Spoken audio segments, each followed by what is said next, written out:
Hello, folks. Back imaging tonight, and got some really nice skies. Or it started out really, really good.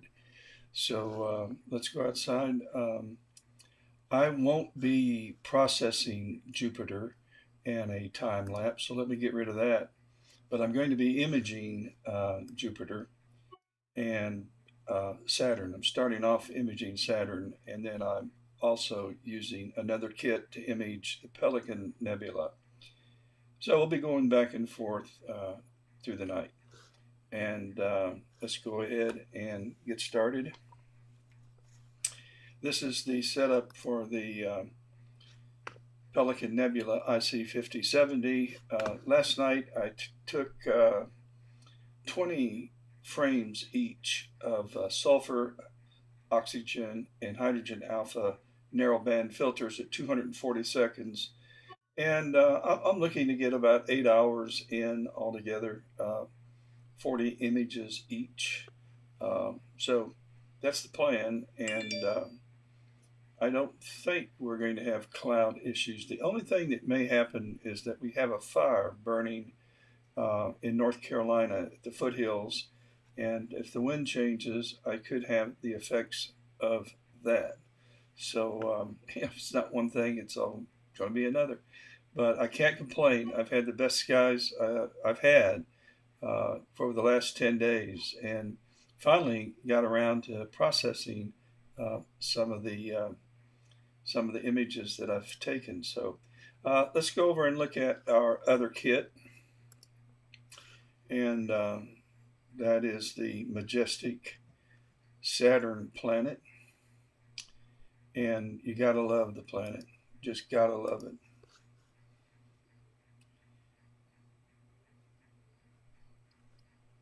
Hmm.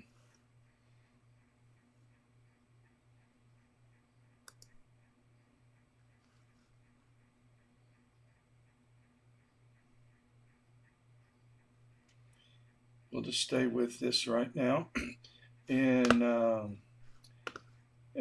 it will be probably around. I'll have to check around. Let's go look now while I'm at it. When I'm going to change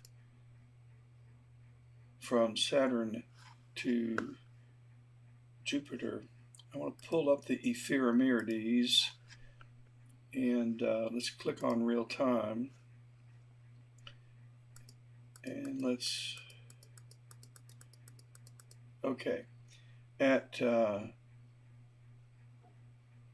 2110, so at about 9:10, then we're going to have the great red spot as it begins its transit across the face of Jupiter. And I think I enlarged that a little bit too much. And let's advance it because these will be the images I will be taking. I'm already working on one time lapse of the great red spot that I did 2 nights ago. And last night I imaged Jupiter, but the great red spot was on the far side. But I did get the moon Io, uh, a bit of it. So that's the plan. So let me make sure I have my time.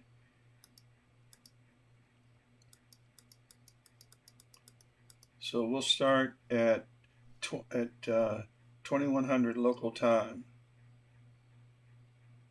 and so 9 o'clock, and it's 7 o'clock now. That's 2 hours from now. Now I won't be imaging Saturn for 2 hours.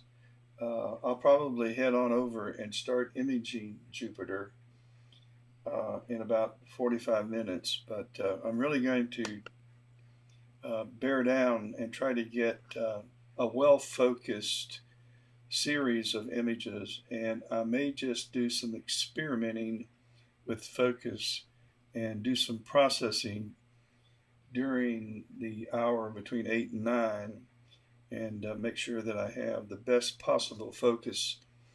It was very hot today in Spartanburg for this time of the year, and the telescope's been out all day, and now the temperature's starting to cool, and so the tube inside the tube of the telescope will start cooling, and it's going to um,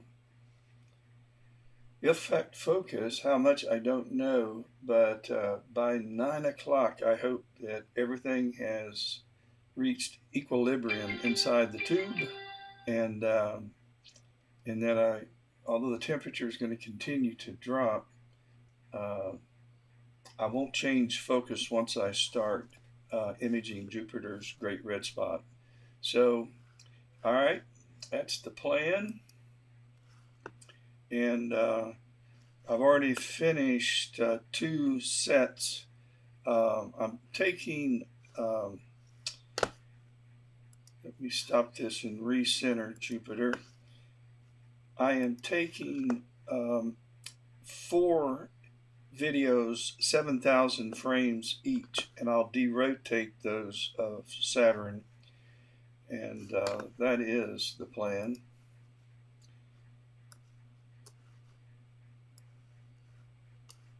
And let's see.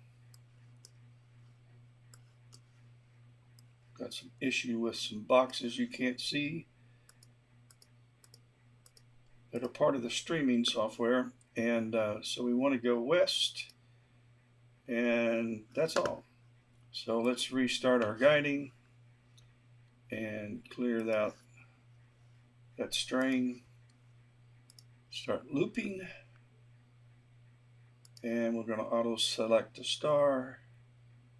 I'm glad it went back to that star, and let's see if it moved my see how guiding gets started here. Okay, it's looking good. So let's start this next session. Again, we're doing 4 videos in each set, and there are 7,000 images, frames in each video. And I'm taking SER files, taking advantage of the 16-bit RAW files that I can get.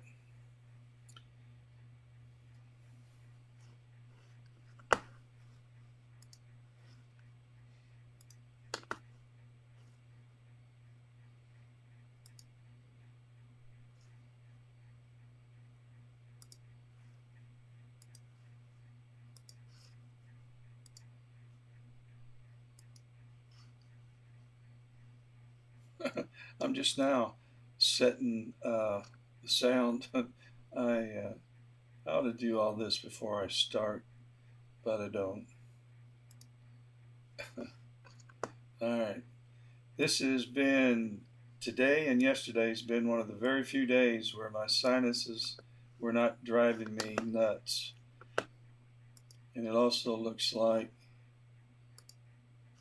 I am out of the frame, so I'll recenter me. I know everybody wants to look at me.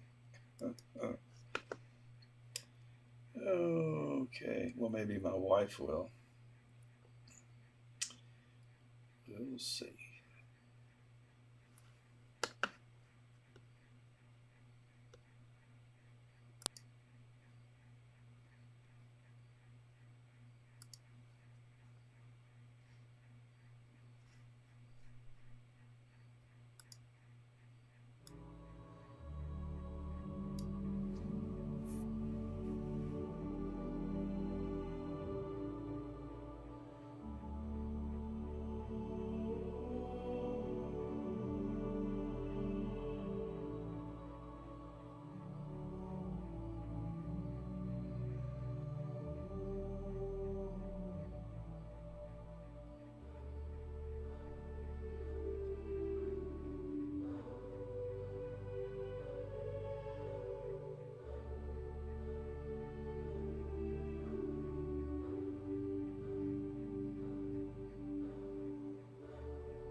We'll go back and check the other kit, and I'll stretch this image so you can see some of the data that's being, this is now sulfur S2 that we're narrowbanding. This is a pretty radical stretch, but the mean is 619, which is really good. I'm happy with that. So I've got a nice signal to noise ratio working here, so that ought to be pretty decent. Guiding is going at 0.57, 0.58, 0.59, under 1.0, which is always acceptable for my kits. It's when it actually, with this kit, it's when it gets over 2.32 that I get where the images are unusable. And the RA and the deck are very close, so my stars are round. And that's also what you're looking for, round stars and tight, well-focused stars. In fact, let's see what our half-flux radius is, 1.51. That's been better, but it has to do with the magnitude of the stars in your image too. So anyway, every part of the sky can give you a different half-flux radius, I found out with my kits. So let's head over to Saturn. That's what everybody likes to watch.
I do need to check and see when Saturn transits.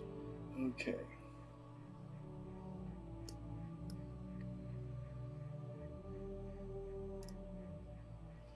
This line that goes up and down in this planetarium software, this is due south 180 degrees, and at the other end is due north at 0 degrees. And it's called the meridian, and Saturn will cross the meridian and set in the west, which is over here, rising in the east. Jupiter is already in the air, and it's high enough that I can image it now. But I want to stay with Saturn until it crosses the meridian. But I don't want to stay with Saturn for too long after it crosses, because that is when the weights, the counterweights on the telescope become higher than the actual telescope. I can show you that better by bringing out the outside cameras. And these are the surveillance cameras. And so this is the camera that is currently imaging Saturn, and you can see as Saturn moves further to the west, the telescope is going down and the weights are going up. At the meridian, this bar is horizontal. This is perfectly horizontal. And if you didn't do anything, the mount would continue to move in this direction until something would bang into this steel pier, causing some damage. I really have the ability to image 1 hour past the meridian, so I'm not overly concerned about it.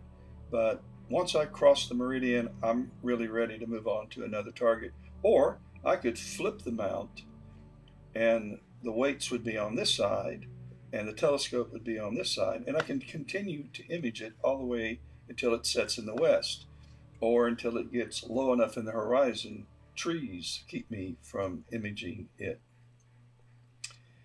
So, and then this is the telescope, which is already, I think it's already flipped. Let me see. I think I started imaging, took about 2 images, and it already flipped.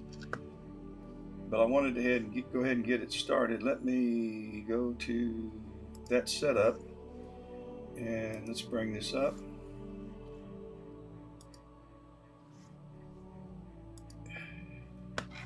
So yeah, so it's after 7, and I started imaging about 6:15, so I got a couple images before it flipped, and the transit was at 6:28.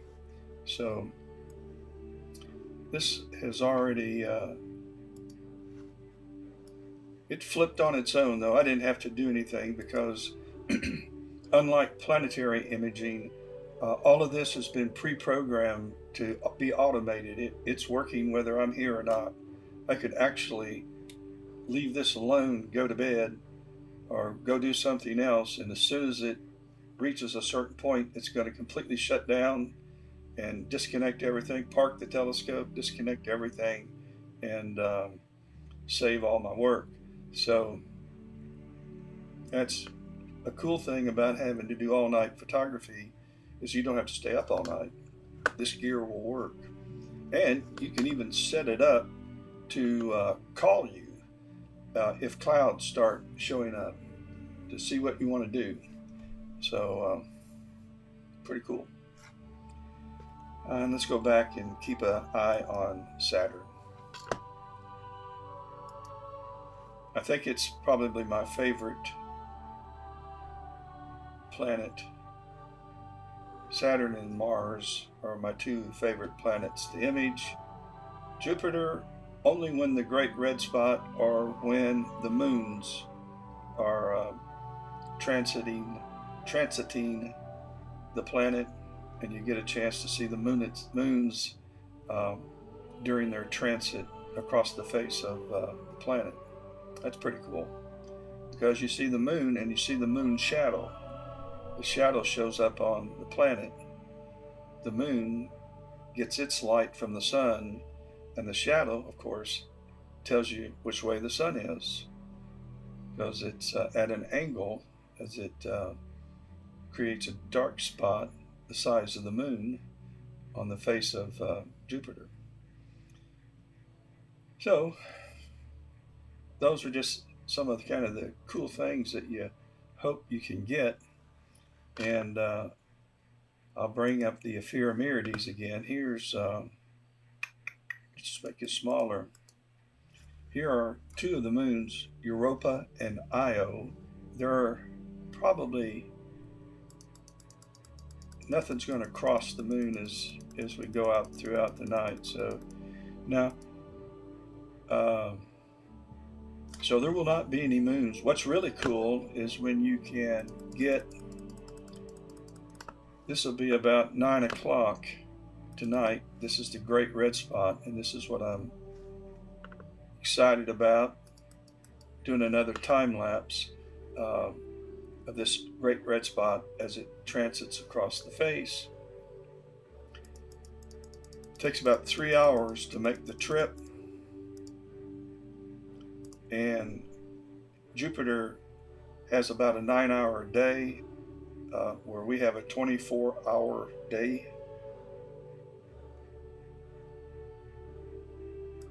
So looking forward to that, but it's not ready yet. Let's go back to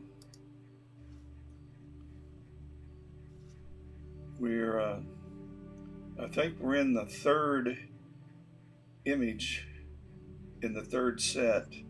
We're at 5,000 frames and we're going to 7,000 frames.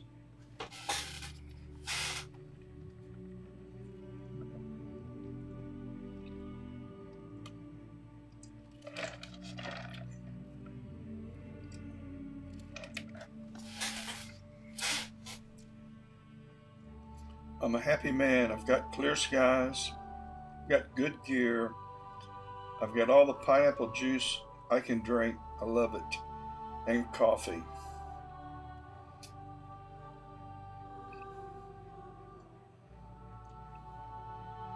And off to my right, I have the series Deadliest Catch on. I get fascinated watching that.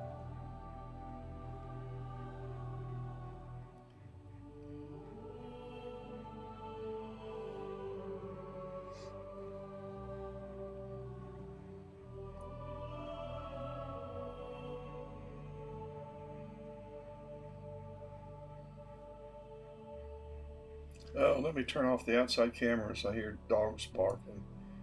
Where are you? Cameras, where are you?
Okay, we're finished. Let's set up another. This will be the last one I'll do. I need to recenter the planet. And I need to move it west a little. That's all. Let's go back out and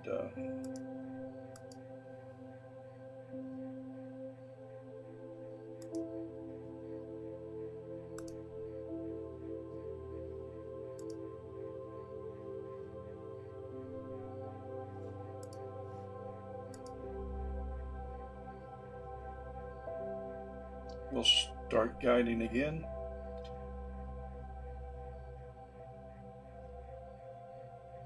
Good. And let's take another 4. This will be set 4. We'll take another 4 videos. Each will be 7,000 frames long.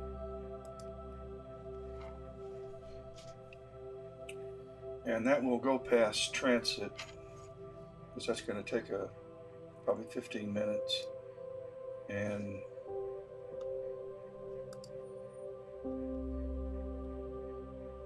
Saturn will have definitely transited. Let me go ahead and sync.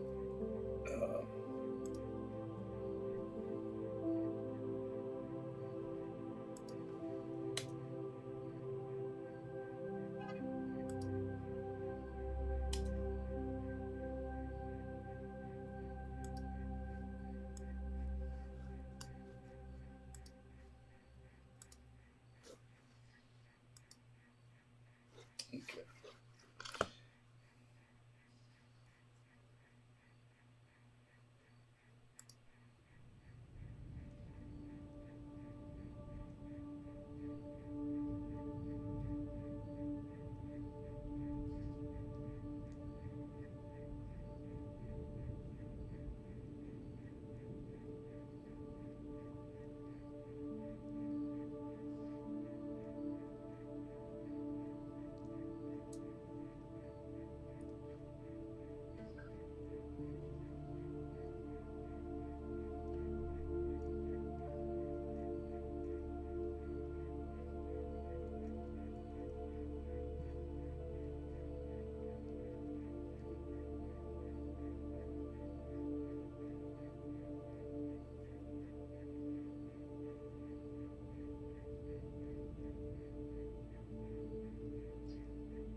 While this is working, let's process one of these Saturns, check our focus.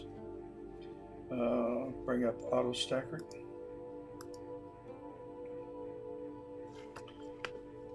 And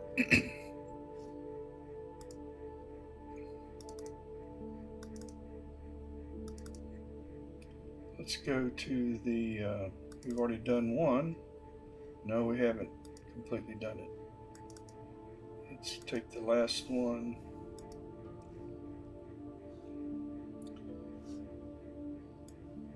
You can hardly see it, but it's there. I'll show you. So we're going to analyze it.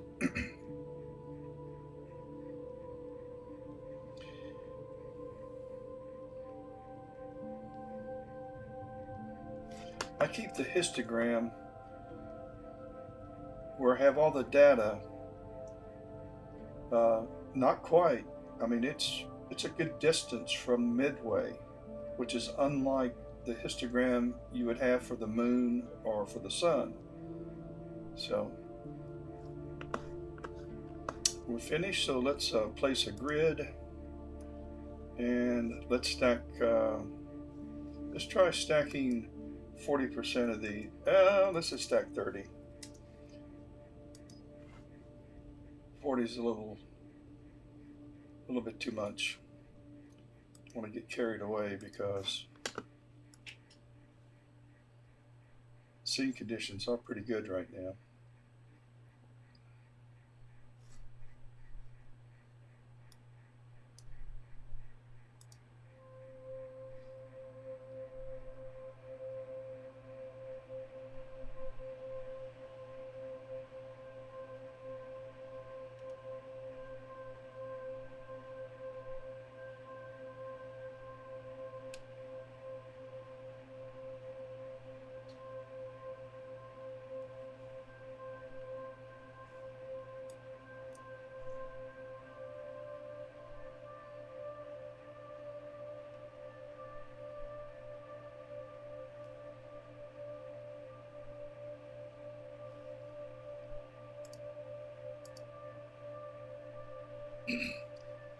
We're in the process of stacking the 2100 frames because I'm keeping 30% of 7000, and that's done.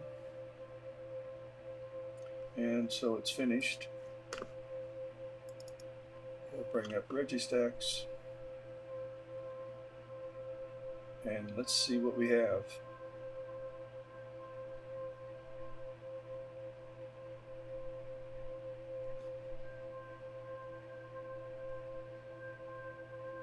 This laptop needs more memory.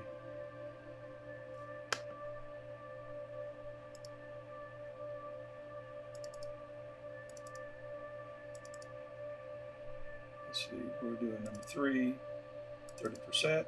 Here's our image.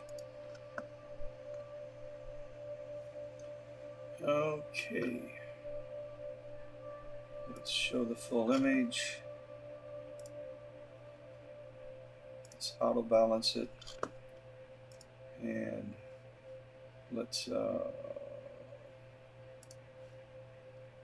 apply some wavelets.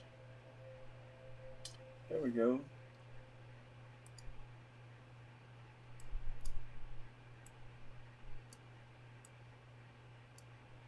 Brighten it up a little bit. That actually looks pretty decent for an 8-inch Schmidt Cassegrain. So there's our there's the last image I took, last video that I took in the 4 video set 3, and I can do some more work on that, kind of sharpen up the bands and bring out some of the lines in the planet. So yeah. After I derotate and combine those 4 videos into one image, I'll work on it again in Registacks before I take it into Photoshop. Okay, well, good. That's good to know. I may not change the focus much because I think we're in pretty good shape right here. We're gonna. Oh. Nope, we're not gonna save it.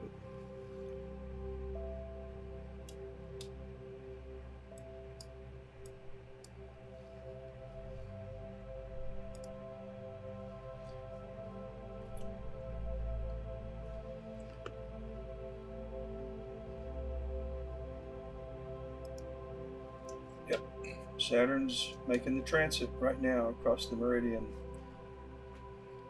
And right now, If you look at my counterweights outside, they are perfectly horizontal.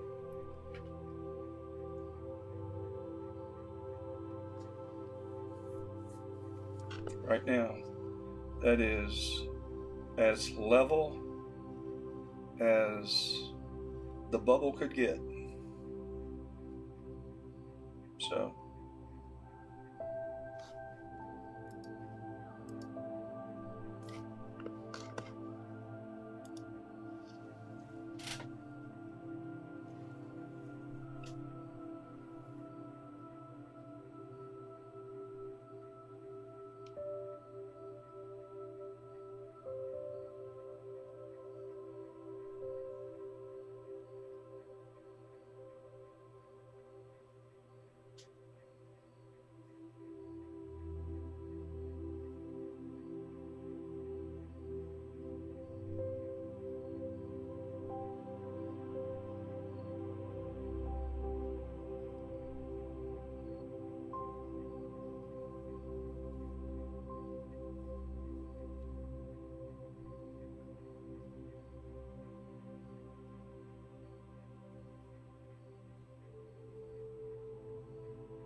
we have one more remaining in this set 4, and then we're going to head over to Jupiter when this one completes.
Okay.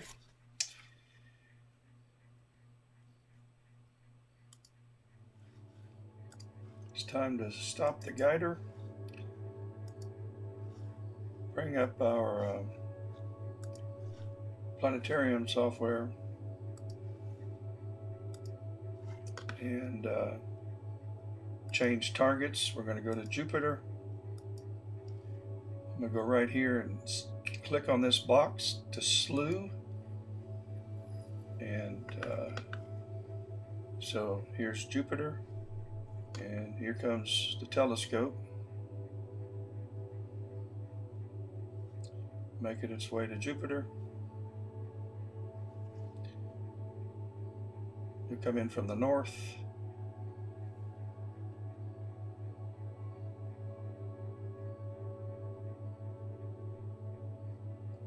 Well, we need to stop this.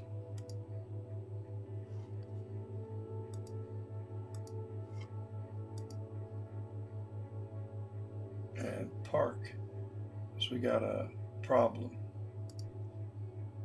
We're supposed to go to Jupiter. Let's see where it is. It's parked. Okay. Now, why did it park? I mean, I parked it, but why didn't it go to Jupiter? So let's go back to Jupiter again. Let's see. I want to leave that on. Let's make sure this is going all right before, and it is. So let's head over to, okay, we are going to Jupiter. We need to unpark this telescope, and let's slew to Jupiter.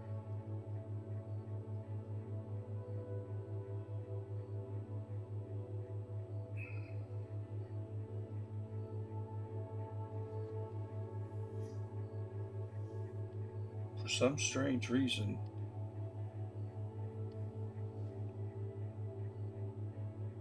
there it is.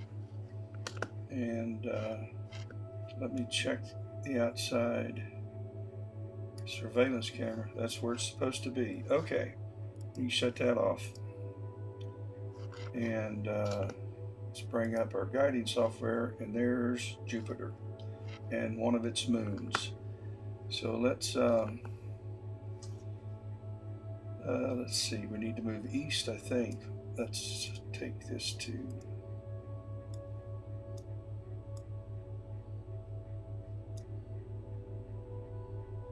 I think I went too far east. Let's go back to one-time sidereal, and let's go south.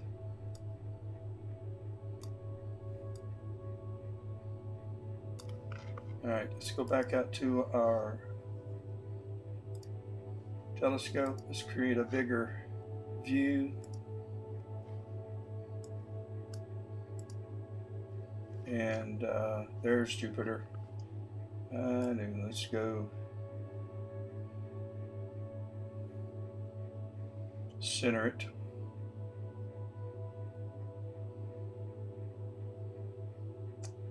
Now we got to go east. There's one of the moons there. That's Io right there.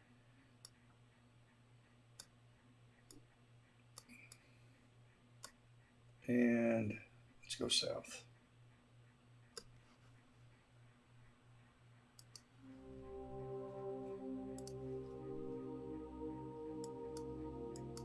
And east again.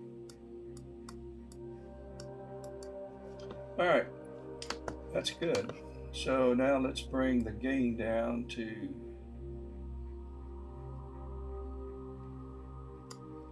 and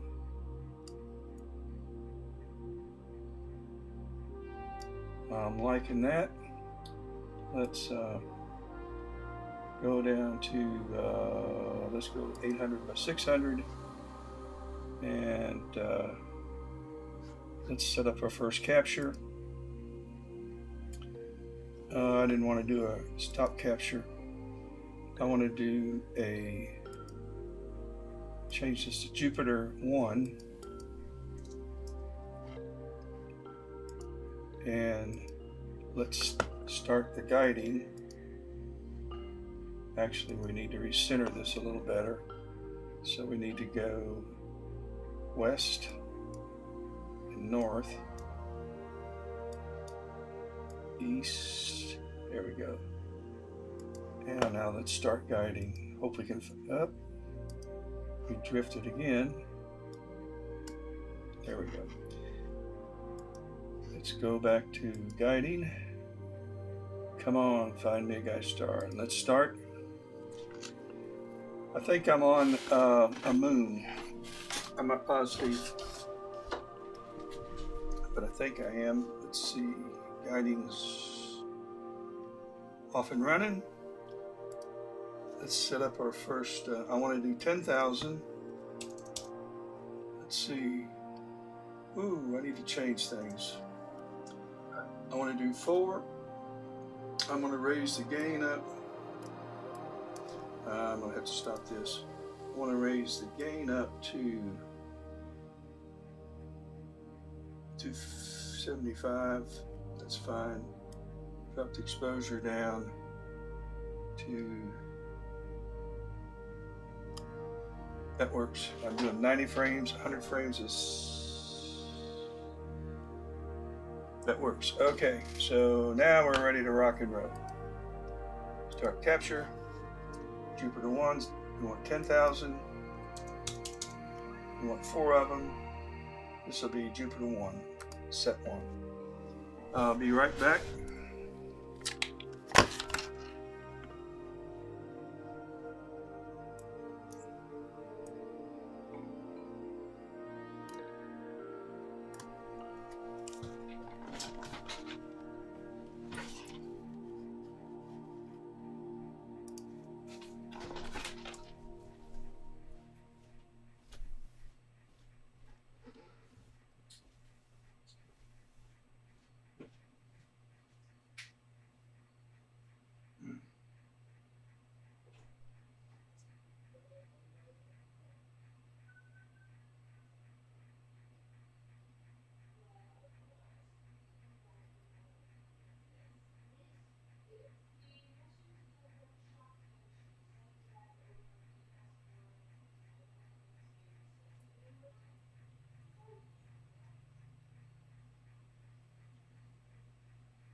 Okay, let's see.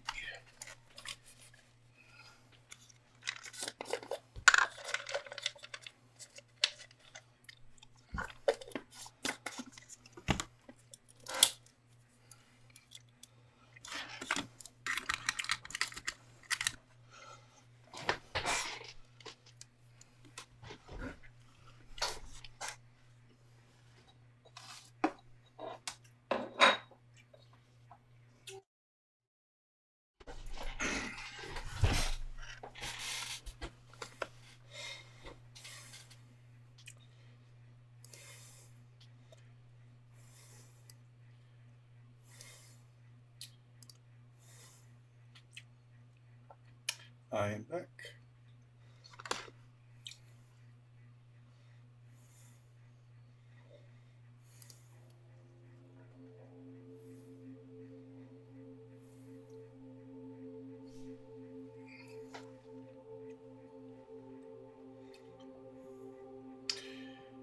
Hey, Frankie and Michael Powell. They've joined us. I guess I'm on Facebook and I'm on YouTube. So I'm threatening to play my banjo while I'm doing this.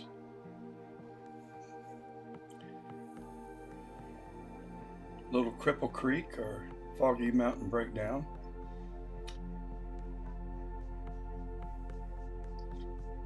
Man of Constant Sorrow. Mr. Bojangles. Gentle on My Mind. Those are my favorite banjo songs. Some of them.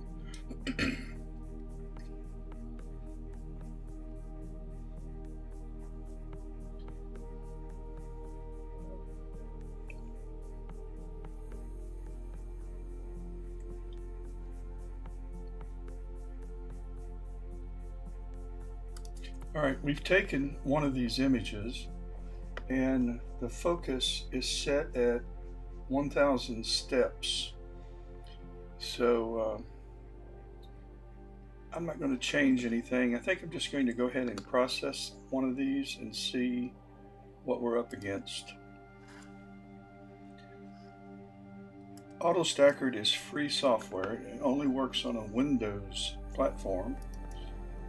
But it takes the video and stacks each of the individual frames, of which there are 10,000, stacks and aligns the frames so that you have one image. It's a TIFF file. It's amazing software. Emil Krykamp, a Norwegian, developed the software. It's brilliant.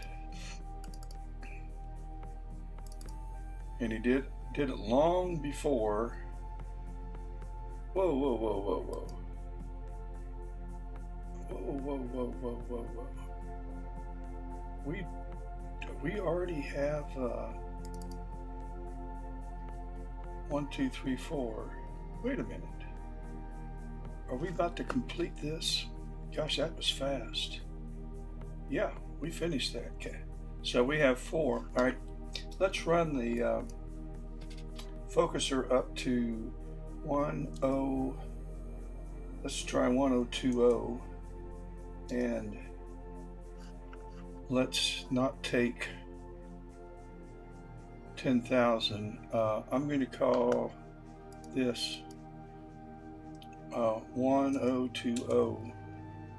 And so that I can distinguish the different focus, and I'm going to take 5,000 frames.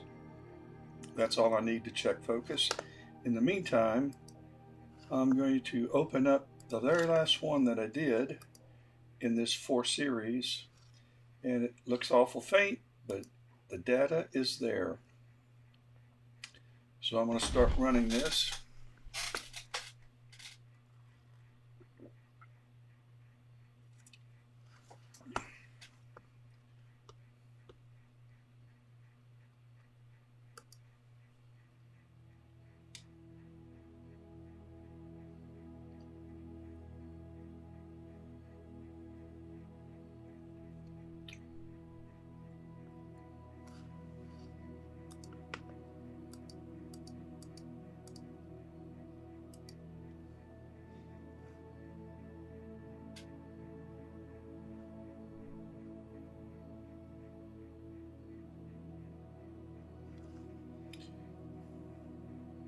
It's a little over halfway done with the first step.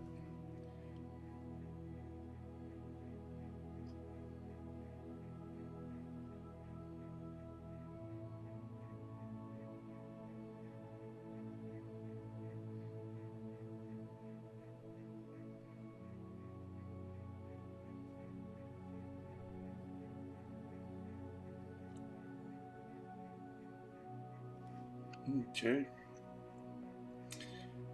We're going to place a grid of 48 with the grid box is going to be 48 pixels by 48 pixels. Actually, let's go to 24. Yeah, and let's keep 30%. That's going to take it a little while, so we'll go over here and check out.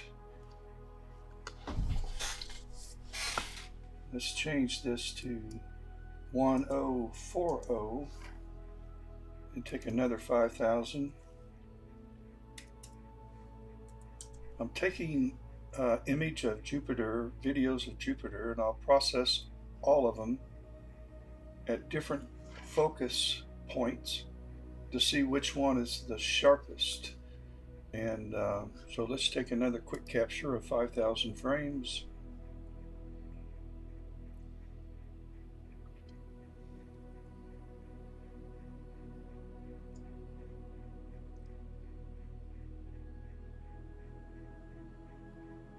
Because I have about an hour before the great red spot shows up, which is at 2100.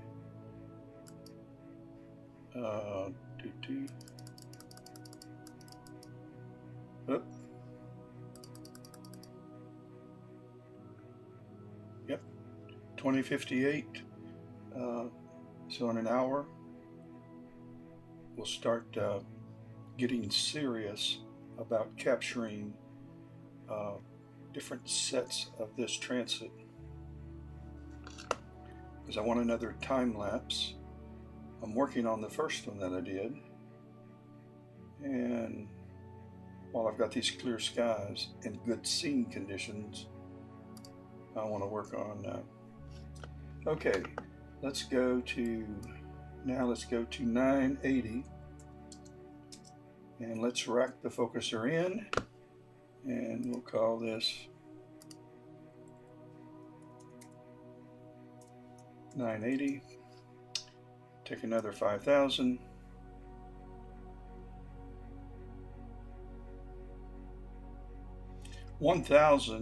Steps is typically a good focus for me, but today that telescope was in the sun.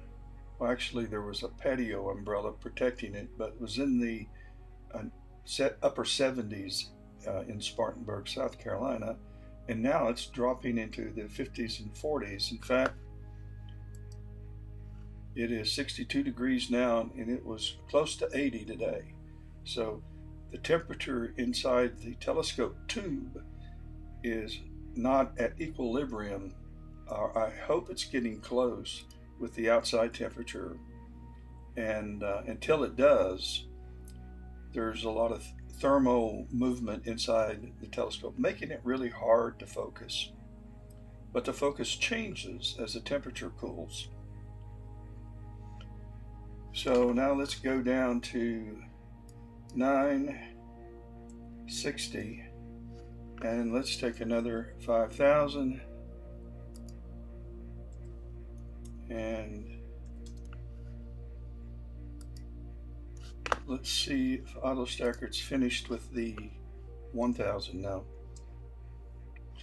Now this is 10,000 frames. We're stacking 3,000 of them, so it's going to take it a while to align. It's already aligned them, but to stack all those photons,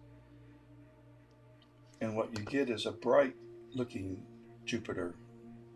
This is just one of the frames. So while that's going on, let's switch telescopes, and I'm running 2 tonight, so let's go and look at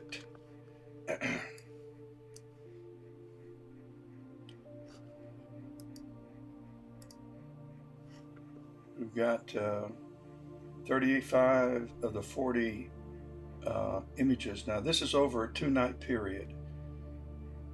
we've got 35 of the 40 images in S2.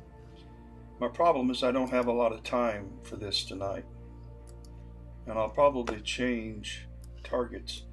Right now we're at it's 8:03 and I'm already at 68 degrees, and I will stop. Let's see. The horizon, I want to set that at 30 degrees. So I've got 1 hour, 2 hours, 3 hours and change left to do 2 hours and 35 minutes. Given that I dither between images, which takes time, and I'll focus at least 2 more times, and I focus every 4-degree temperature change. That's just done automatically. I may not have enough time to get all of this in. I may not. That's fine. I'll get what I can. I tell you what I do want to do, though. I want to bump the hydrogen alpha up here ahead of the O3. Nah, leave it like it is. And let's go back and see where we are with our so now we have the different focus points, and it may be hard to even tell the difference. The only other thing I might want to do is go to 1100 and because as the temperature drops, there's a need to move the focuser out. And so let's take 5,000, and then I'll move that back to 1,000 steps. So my focuser on the telescope is electronic, and I'm able to adjust it from inside my home, sitting here in front of the computer where it's nice and warm, watching the deadliest catch. By the way, these boats are in 30-foot waves tonight. They're in a big storm and 40-mile-an-hour gust, or winds, and 60-mile-an-hour gust. What a life for crab. I love crab. Oh, I love crab.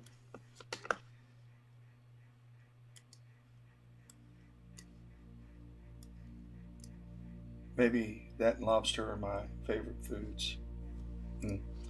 Okay, so we're finished with that. So let's go back to 1,000 frames. And that's home for me. And let's go back and start capture. This is going to be number 2. And we're going to do 10,000 frames each. And let's start it.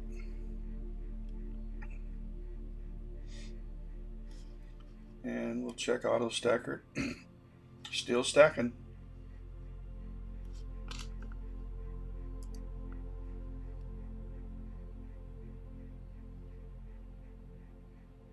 What I've done in the past just to check focus is only take like 500 frames and stack about 30-40% of those, and because you really don't need all that many, and auto stacker runs lightning fast when you do that, even on this slow computer. And you can kind of look through the different focus points as you look through the images to see, is there one that really stands out, and you process the images exactly the same to see whether or not there's one that seems to be in better focus.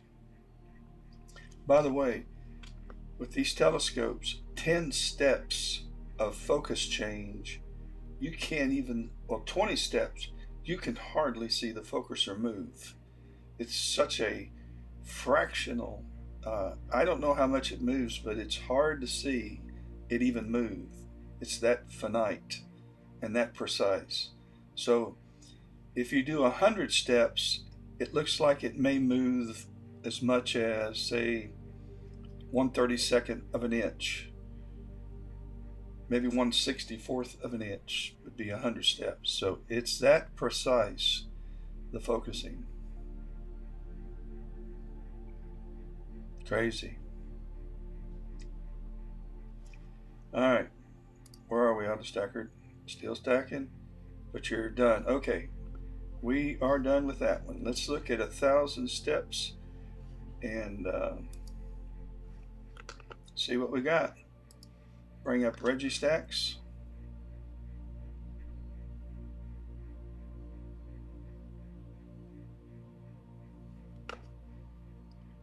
I think 1,000 steps is, I think I'm gonna have to go out at least 1,020, maybe 1,000. Let's see, we want to go to, is that it? No, that's Saturn. So we want to go to Jupiter 1, 30, and that's the one. So,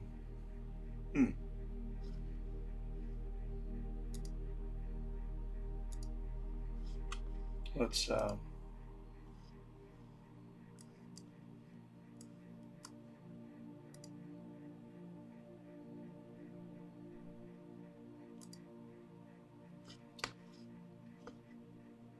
apply some wavelets. And okay, Jupiter, it's time to pop. And let's add a little light.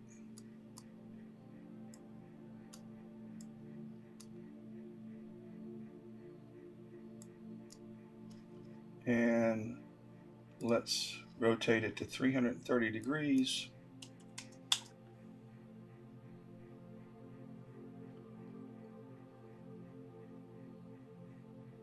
Which is the angle that best represents how Jupiter sets in the sky.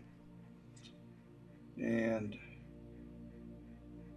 I don't know, for 5,000 frames,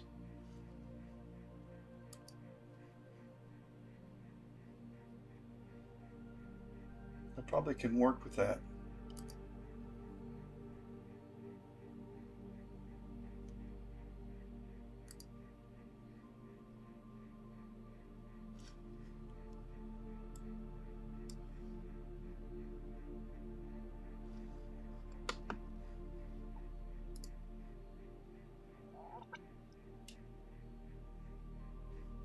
I'm not sure. All right, let's bring up Auto Stacker. And let's go to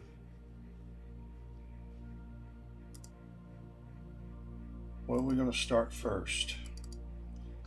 We're going to start, let's try 1100 first and we'll work our way back.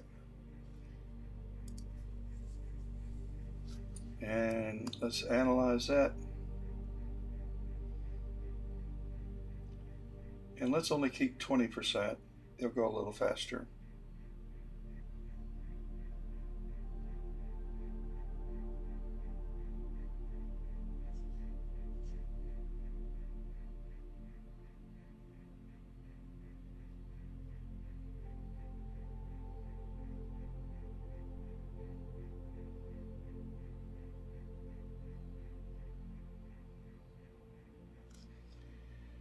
Okay, we're going to go down to 20%. And let's place the grid. And let's stack it.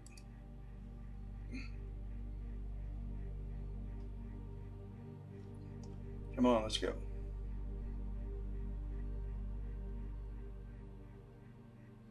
The alignment and the stacking process are the ones that take the most time, with stacking being the most time.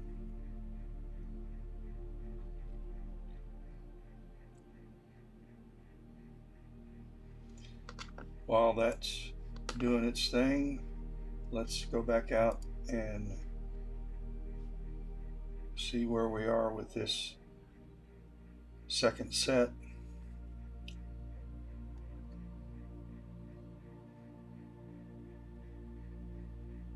We're taking 10,000 frames, and down here you can see we're at 7,600 frames and counting. I'm getting some dropped frames for some reason.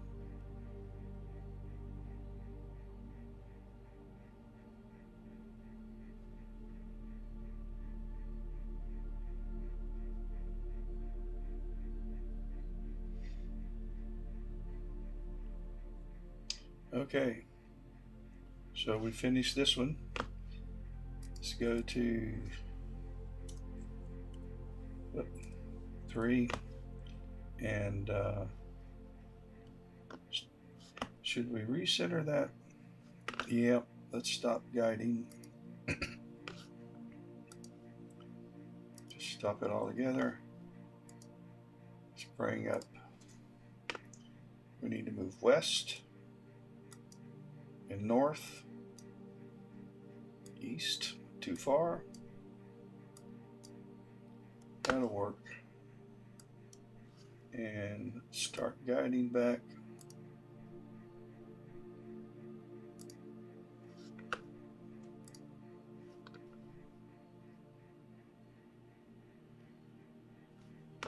Looks like I'm losing my Wi-Fi signal. All right, let's go to capture 3 and start it. It's already moved. Let's bring up auto stacker, see where we are. We're about finished stacking.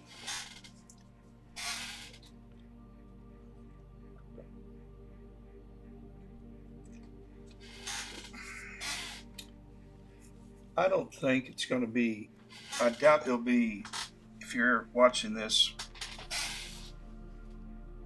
because these videos are compressed when I stream them on Facebook and YouTube, I doubt you'll be able to see much of a change in the sharpness. I may not be able to see much of a change. All right, we're done here.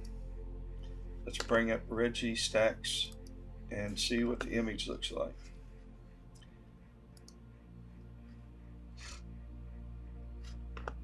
That was our last image. And we went up to 1100, did 20%.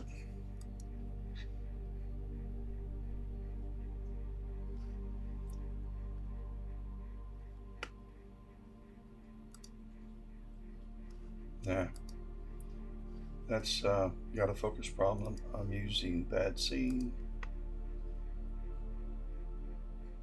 That's definitely not it. So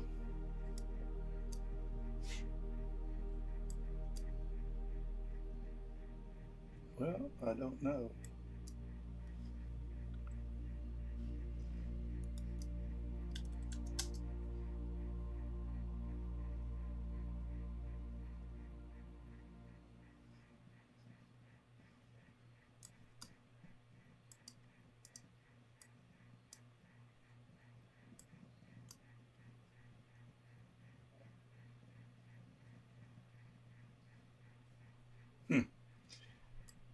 It's somewhere between 1100 and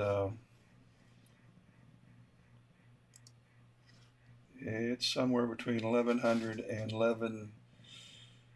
Tell you what I'm going to do. I'm just going to shoot. When this is done, I'm going to set it to 1020, and I think I'm just going to run with that tonight.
Okay.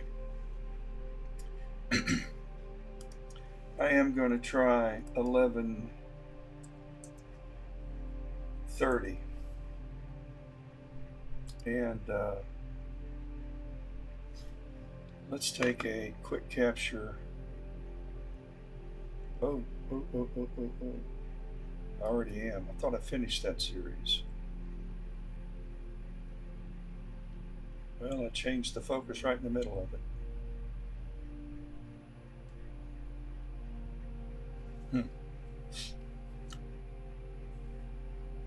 I'm really not. In fact, I may delete these videos. I want to make sure I've got plenty of room on my external hard drive for all of the videos I'm going to take during the transit, which is 40 minutes away. So, and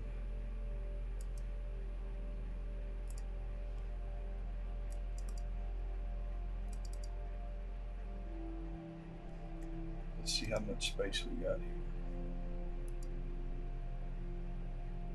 Oh, we got plenty of space.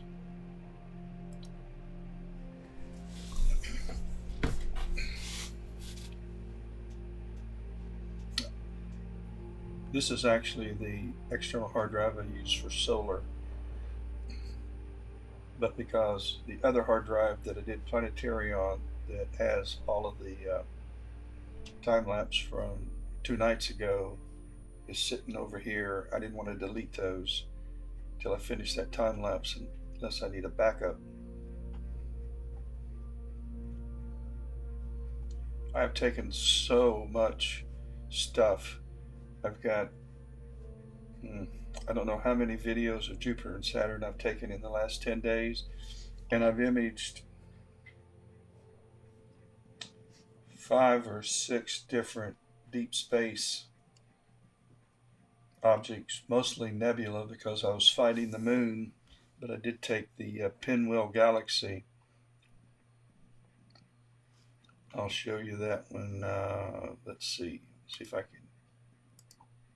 Wonder if I have Dropbox out here. Nah.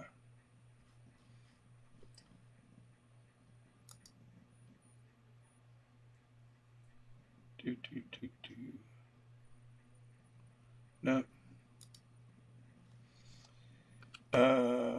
But I can bring up Photoshop and I'll show you while that's taking the rest of that series, I'll show you the picture. The only one I've processed so far is the Pinwheel Galaxy, or the Triangulum Galaxy M33. And I'm really liking the Galaxy because I did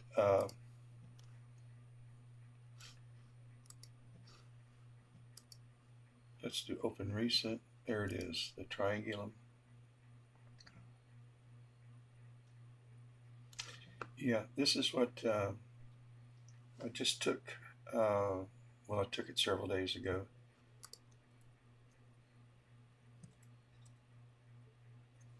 And one of the things I did different on this is that I took 4 hours of hydrogen alpha. The rest of it was blue, red, and green filtered photons using a mono camera, and then I combined those for a color picture. But I added 4 hours, and this red hydrogen around these stars. This is what your stars burn: hydrogen and helium.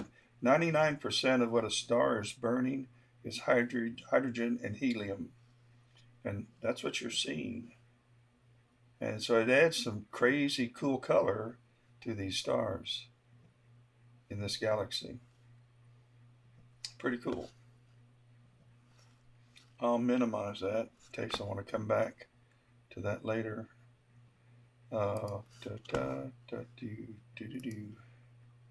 And so now we're finished with that series, and we're at 1030. Let's take a quick capture at 1030. Because I think this is where I'm going to park it tonight. And we'll take 5,000 frames, process that.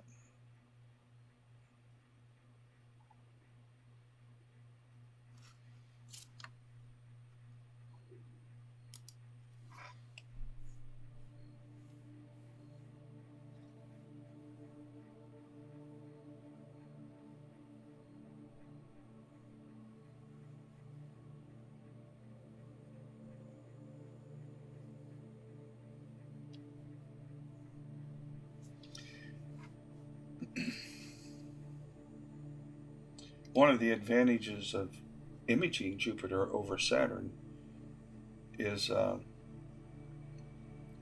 can increase my frame rate as well as lower the gain because it's a much brighter target.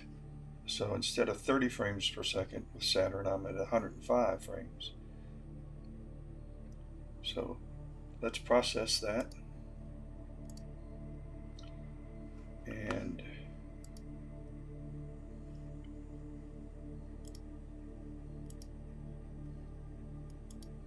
let's see, we use this one here. Let's analyze it.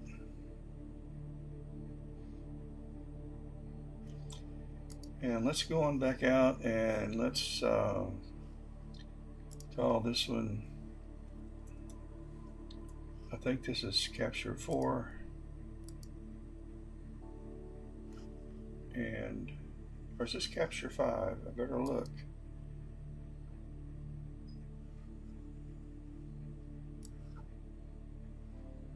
I think this is set 4. Nope, it's set 5.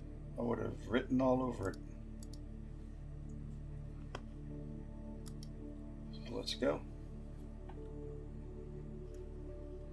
And let's go back to auto stacker and let's place our line points, and then let's stack 20%.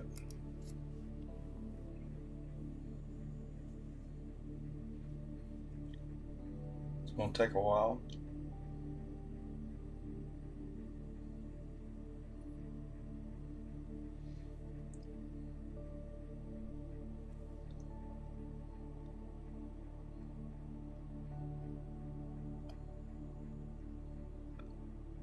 I bought this laptop new in 2014. Working on 10 years old. And all I've ever used it for, ever, was one telescope mount kit. Now I've changed them, but I keep a laptop designated. I run 3 kits at a time, usually just 2 at night, and then I have a solar kit and I have a laptop. Albeit they're old and cheap, but each one of the laptops is the data line is connected to each laptop, and I'm connected to the laptops by Wi-Fi, so that I can work on the laptops that are outside while I'm inside.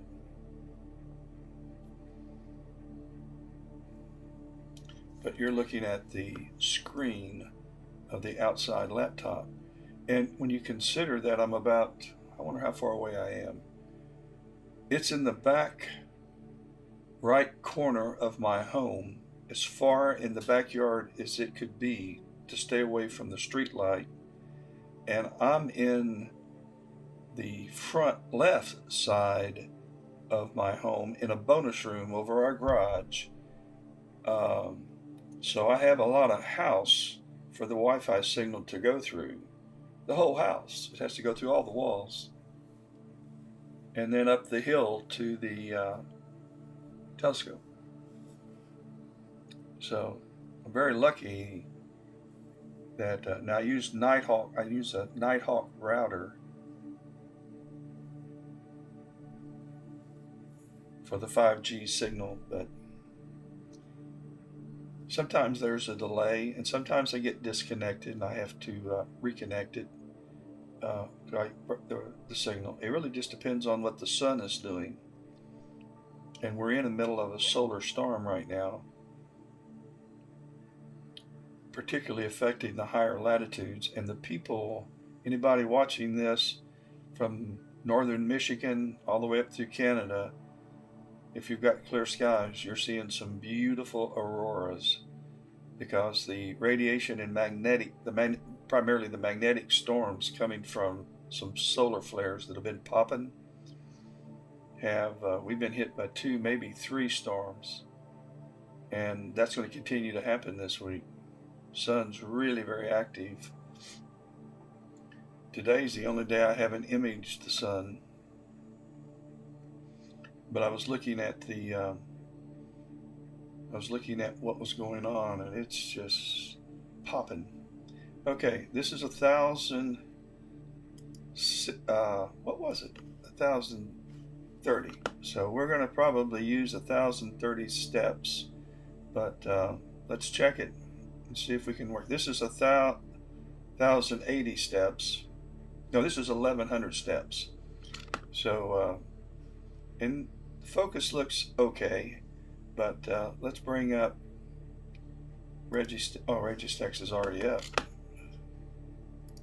Let's just bring up my image.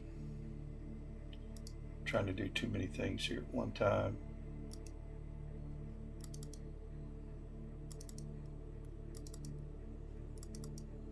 And we want 1,030. And so here's Jupiter at 1,030 steps. And let's show the full image.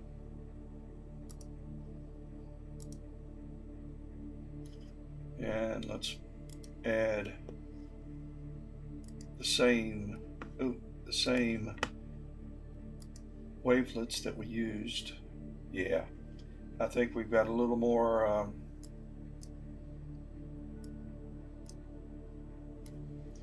and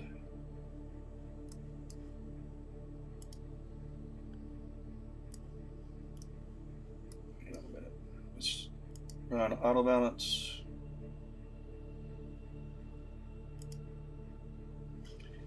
And let's move this to 330 degrees.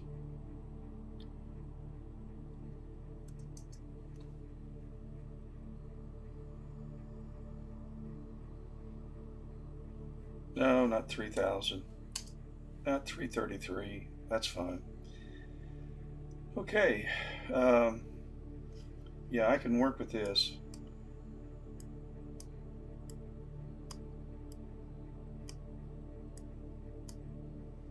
Let's just reset this.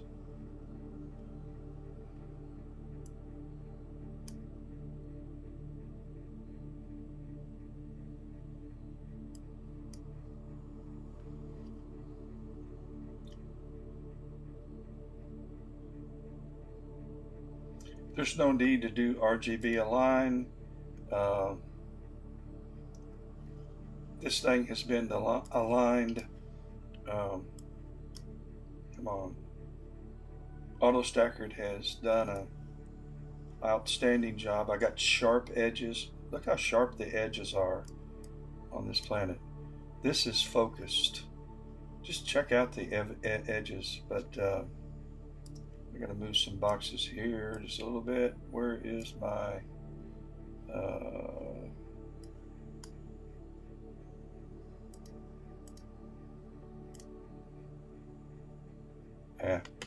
it's over here.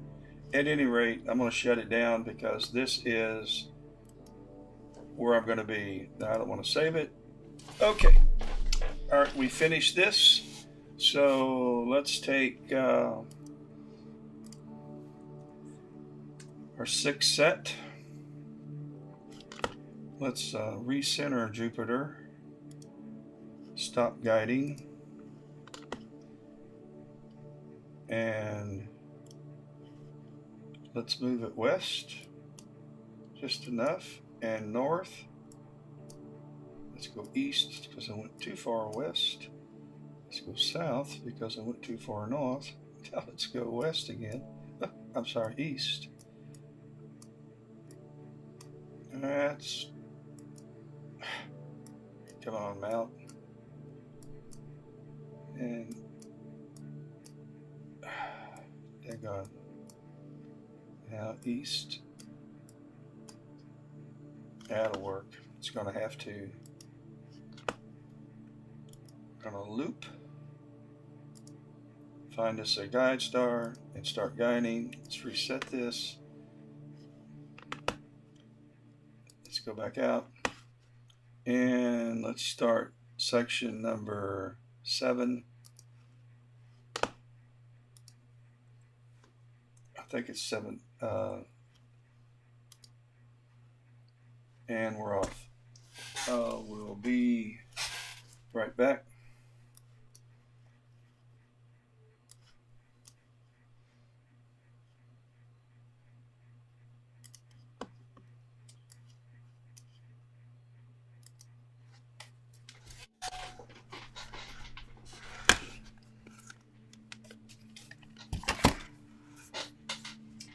Heat up my coffee.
That's your child.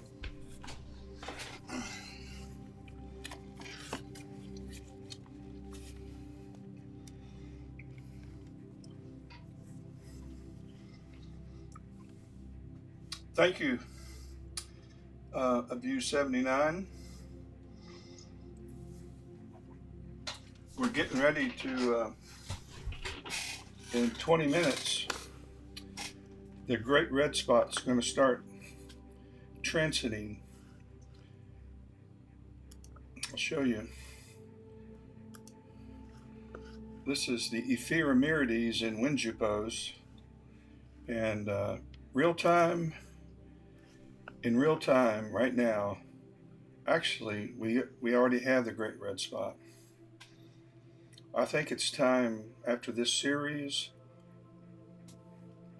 we'll go ahead and start this, but over the next 3 hours I'll advance the clock here. Jupiter will transit to the far side, and I'm going to take I'll take probably 20 sets of 4, maybe more. 20 sets of 4, between 80 and 100 videos during this time, and I'm going to make them into a time lapse so that the movie will show the transit of the Great Red Spot. I call it a transit. It's just rotating across the face of the Jupiter, the giant gas giant. Okay. Now let's go back to our planet, and I want to get ready for this, so I'm going to zoom in to about 150%.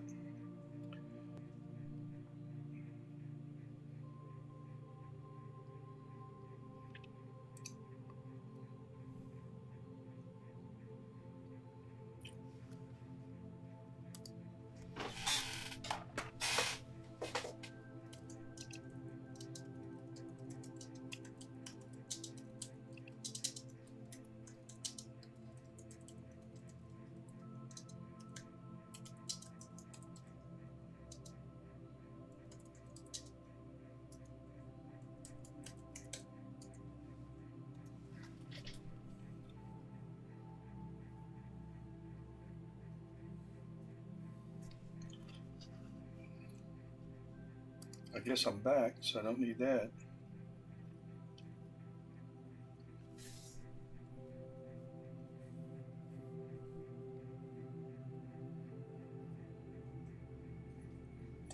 Hello, Dick Kahn.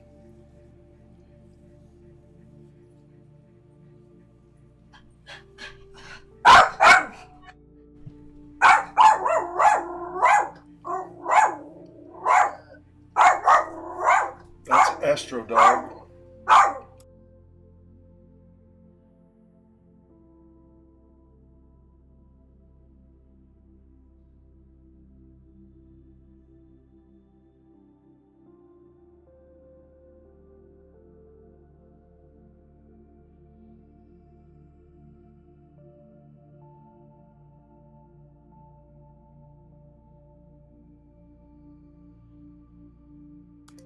I had to mute while I scream at my dog, Charlie. He heard something outside. He'll get the last word in. Okay, we finished this, so it's time now to start the Great Red Spot. And okay, how do I want to do this? I'm going to call this, instead of Jupiter, I'm going to call this really creative, Great Red Spot 1, and we're going to take 10,000 frames. We're going to take 4 of them, and we're off. Here is the Great Red Spot. You can, well, I can begin making it out, but it's sitting right here, and it's going to move across the face of Jupiter over the course of the next 3 hours and 10 minutes. I better check the other telescope, because okay, we finished up taking the sulfur. Now we're taking oxygen, and let's see what that looks like. We're gonna have to stretch this. There's quite a bit of oxygen in this. So what happens when you take a deep sky image, if you've not done this before, is you get kind of disappointed when you see the image, because you're thinking there's just not much there. But if you start taking one after the other over a period of, say, 9 hours or 18 hours, and then you stack all that together, then you get an image that might look like this, which is what I took this week, or I took last week and processed this week, and the Triangulum Galaxy. But I promise you, the first image that came in didn't look much different than this kind of data. You could make out the galaxy, but it takes a lot of time to gather enough data to make an image. So you have to have a telescope, an equatorial telescope, that moves precisely with the stars, so you don't have blurry images.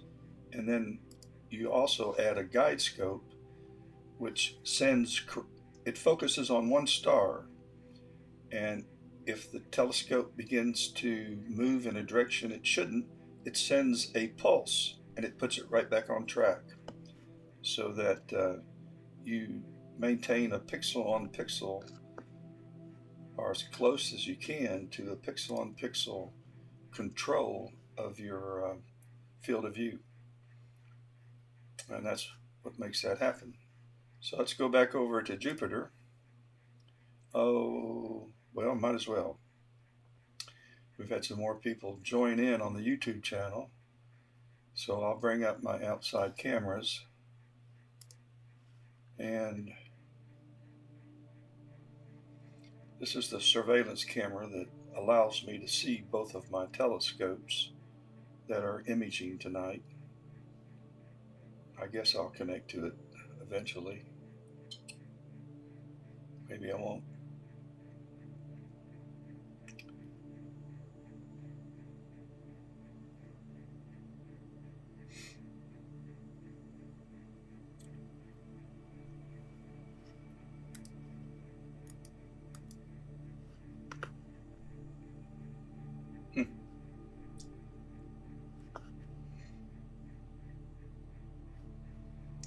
Let's just shut it down and start it again.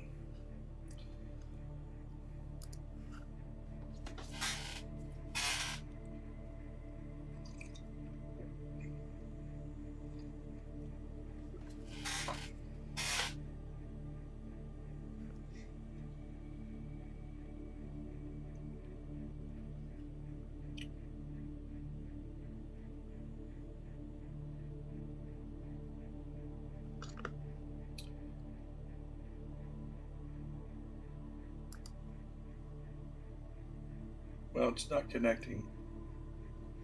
As long as I don't have any problems, I really don't care. Close it out. By the way, this is not Jupiter. That's the Pelican Nebula, or IC5070.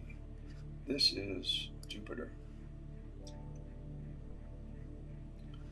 And we've got around 7,000 frames captured. Bottom left tells you where we are.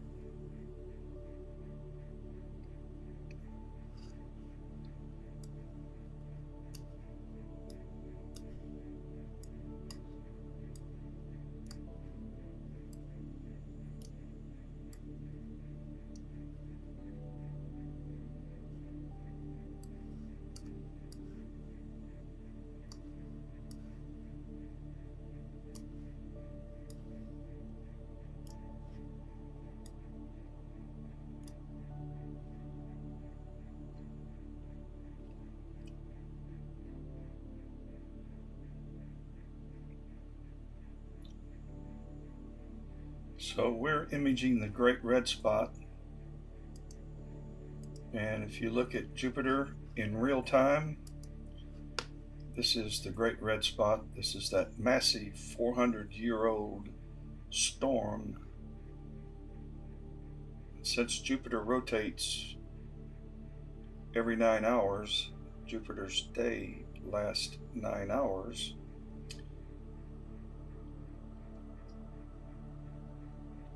I'm sure glad our day is at least 24 hours. I'd hate to sleep 4 hours, wake up, go to work for 4 hours, come back, play for 1 hour.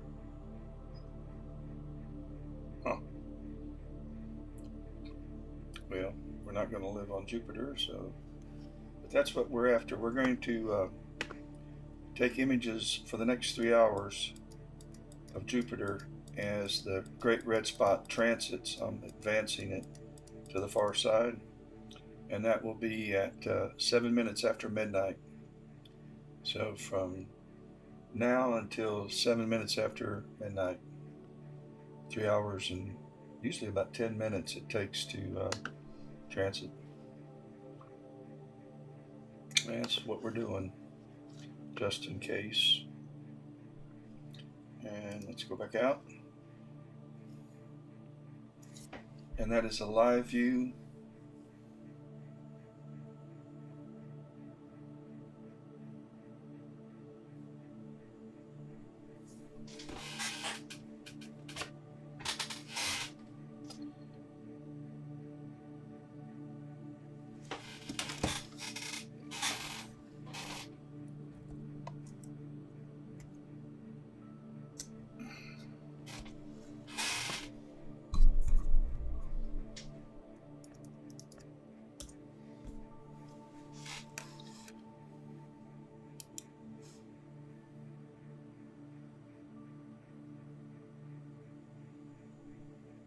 Okay, we're done with this first.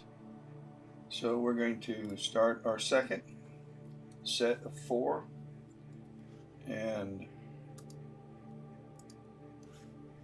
GRS2, let's go. And now the great red spot is starting to kind of be a little more noticeable.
As you probably know, Jupiter is the largest planet in our solar system.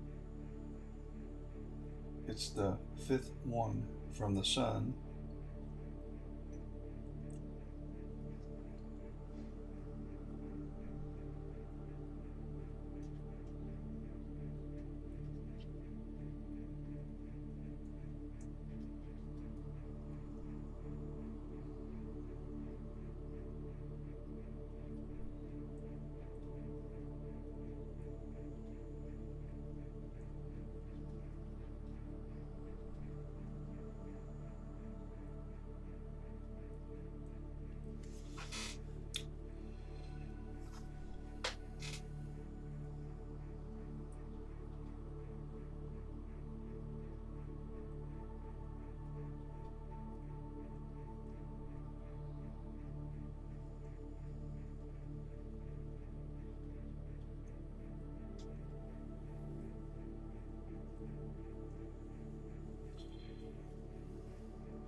when Jupiter is at perihelion, closest to the Earth, or closest to the Sun. It's about 460 million miles away. 778 million kilometers.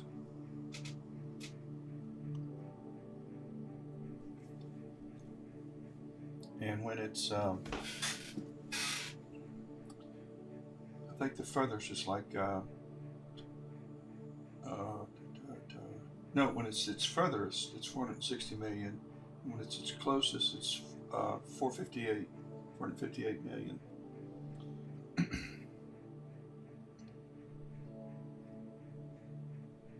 It makes a difference.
The time to take the next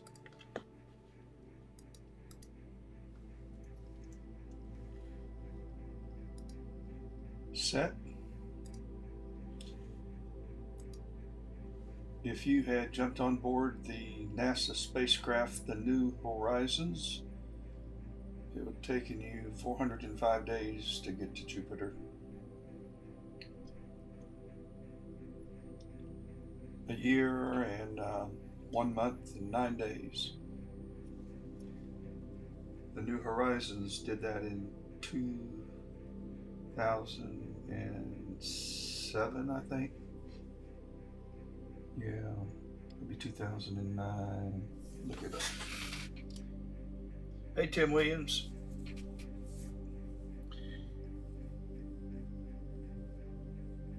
Pastor Williams.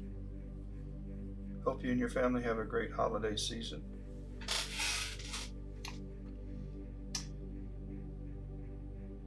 No, the moons, Brianna, are not going to be, we're not going to be able to see them tonight. The great red spot, let me show you where they are. Io is way out here, and Europa right now I think is behind Jupiter. Let's put this in real time. Now here's Europa over here, so they're going to be way too far, but this is a real-time view of what we're looking at right now. And if I zoom in, what we're going to be seeing tonight is the great red spot as it begins to transit the face, and I'll advance for 3 hours. That's 3 hours worth of rotation. So that's what we've got. Good question. The moons won't be anywhere near my field of view though tonight. And that's a bad thing, because when you use the program WinJuPost to align Jupiter to derotate the images, it's really, really helpful to have one of the moons in your image, because you can put one of the templates that will fit over the moon, and it really gets you, or helps get you, a real precise alignment. And that's very, very important to get a good derotation. So I hate that, but I'll do my best to get it derotated. The reason why you have to derotate these images is because I'm taking, since Jupiter rotates once every 9 hours and change, if you take an image over a period of say 3 minutes, then it's rotated enough that you have a blurry image. So what you have to do, well, actually, if you can keep it under 3 minutes, you're going to be okay. But when you stack 4 images like I'm getting ready to do, I'm taking sets of 4, they would be blurry if you tried to stack them. So you have to derotate them so that they're all lined up exactly the same. You have to align them, which they call derotating, and you do that in WinJuPost. So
let's go back to Jupiter. why I got stuck on this. Okay, it's time. We have one more left.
It takes light from Jupiter to reach us somewhere around, depending on where Jupiter is in the elliptical orbit, anywhere from 33 minutes to 54 minutes.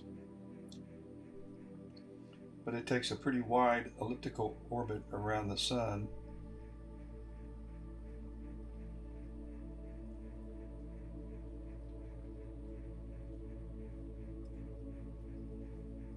Everybody needs to watch the movie Hidden Figures, Hidden Figures.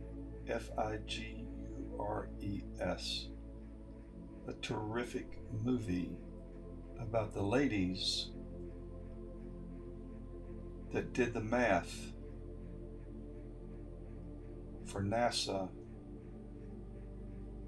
during the early phases of orbital astronomy, and what minds they had. Everybody needs to watch the movie The Hidden Figures. I don't know how many times I've watched it.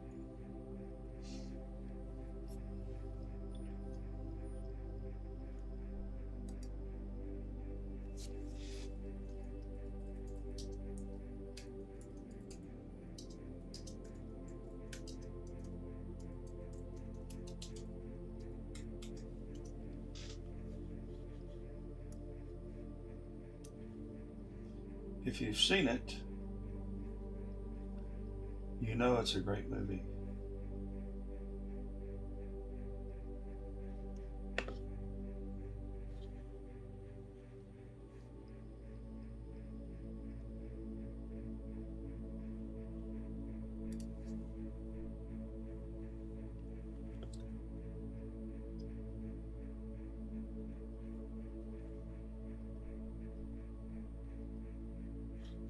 Okay, now it's time to take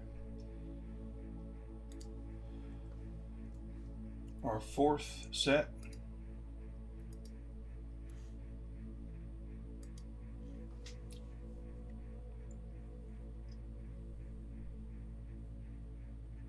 And you can see the great red spot. It's hard to see, I know, if you're looking at a compressed video on Facebook or YouTube. And simulcasting this on both YouTube and Facebook. I'd put it on Twitch, but I don't have enough bandwidth.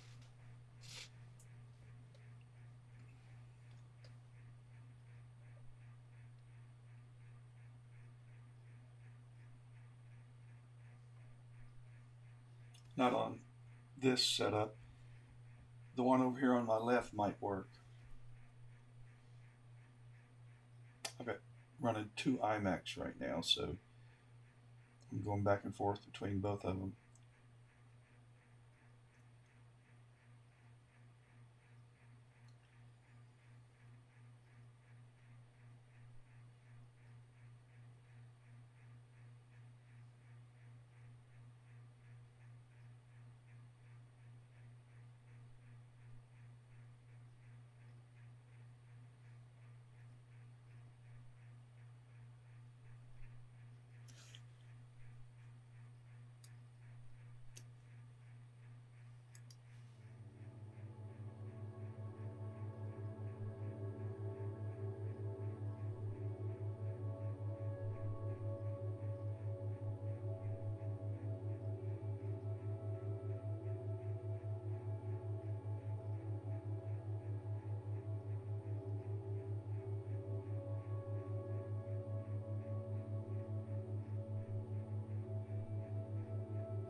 I'm going to process, I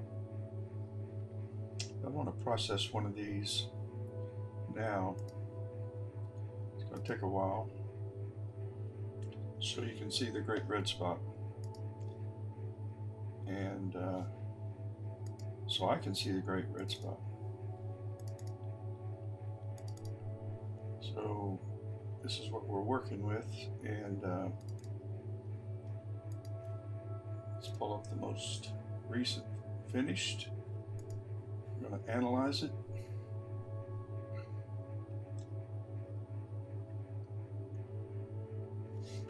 I'm using a program called AutoStacker by Emil Krikant. He's a Norwegian genius.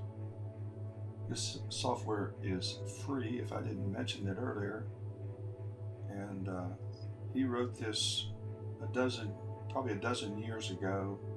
Had a couple improvements to it, but it takes a video of this planet that I'm imaging that's bouncing around in the sky through bad atmosphere. It sorts through it looking for the best frames, and depending on what percentage I tell it to use, it stacks and aligns those frames into a single image, 16-bit TIFF file. So this looks rather faint,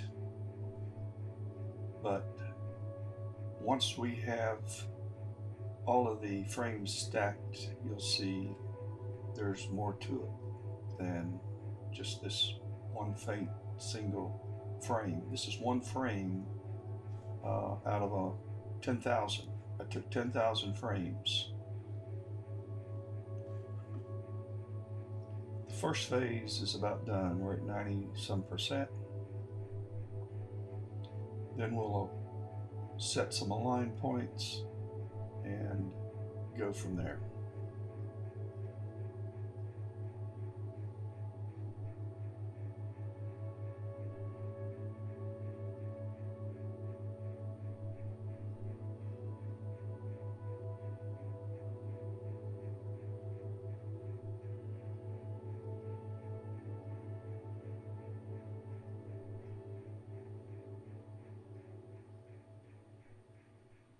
Okay, let's place our align points,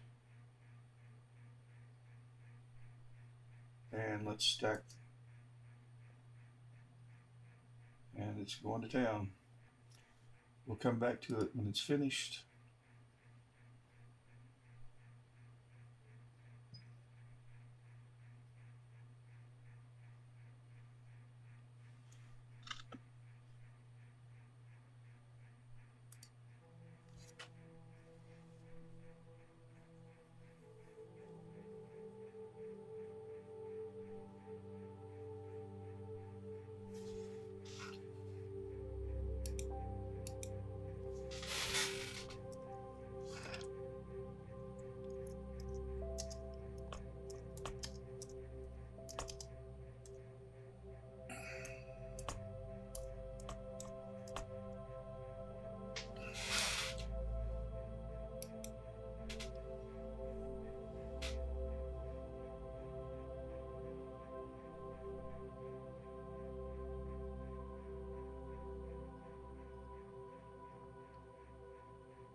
Okay. Finished with this set.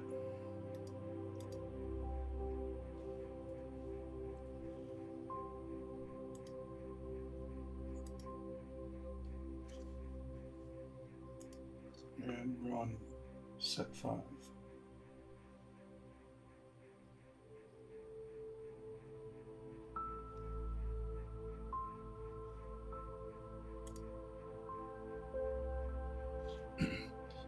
We're aligning the images now, and we're going into the stacking phase. Stacking takes the longest, so we'll let it do its thing, come back in a few minutes. I'm going to check the other telescope. Uh-oh, what happened? Let's mark this one as bad. And probably should have checked this earlier. That one's fine. That one's fine. Let's check guiding. Guiding is at 0.89, so something had to bump my telescope, probably a chipmunk. I got them all over the place in the backyard. Probably going up the telescope looking for food.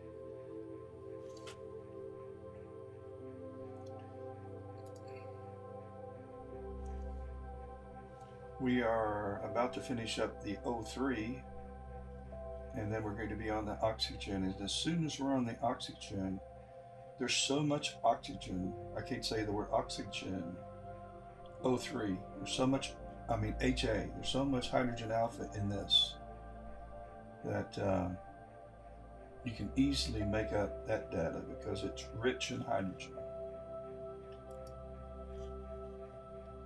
Rich. Ooh, what a spike. Something crazy is going on. Let me check guiding. Let me stop guiding. Let me clear guiding. Let's start again.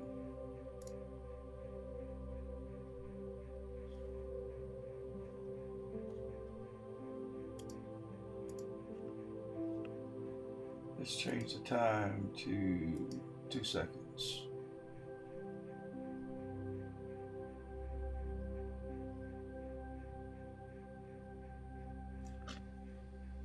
That image will be unusable, the one that just had that spike. My chipmunk might still be out there, or whatever else could be out there. Let's see, we're at 32 seconds left in this one. We'll wait and see if this one is usable or not.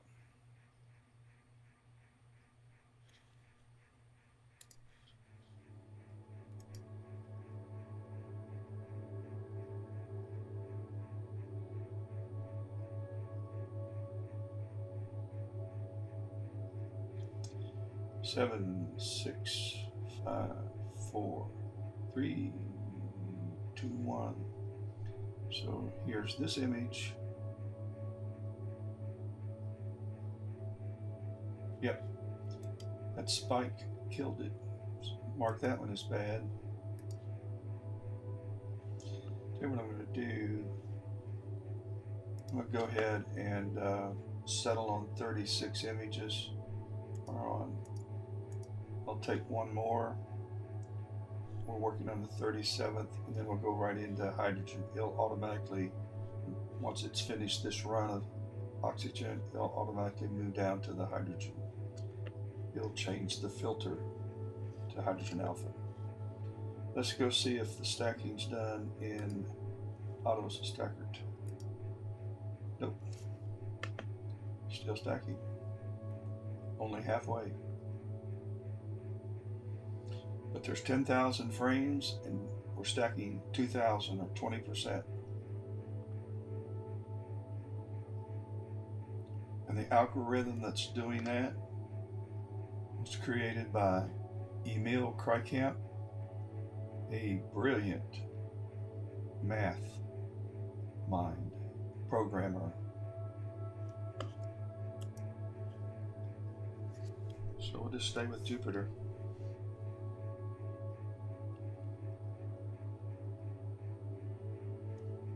great red spot's looking pretty gnarly now. Welcome, Sander Scruggs.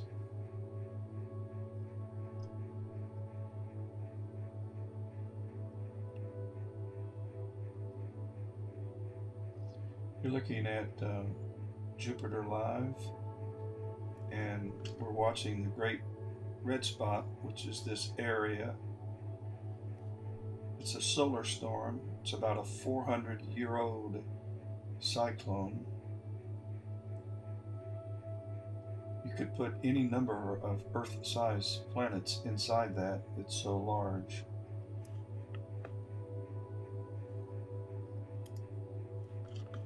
We'll click real time. This is what it looks like in real time. So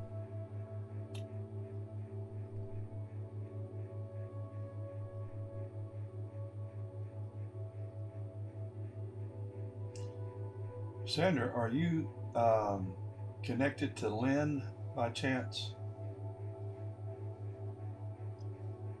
If you're still watching, or do you know Lynn Scruggs?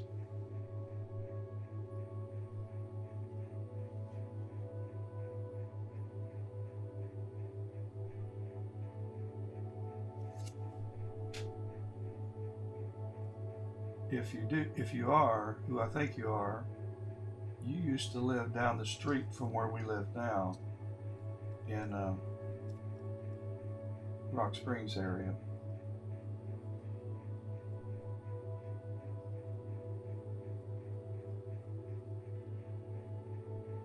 I think Kim and Corey bought your all's house.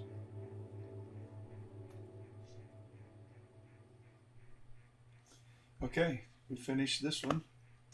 So let's go to set number 6 and let it go.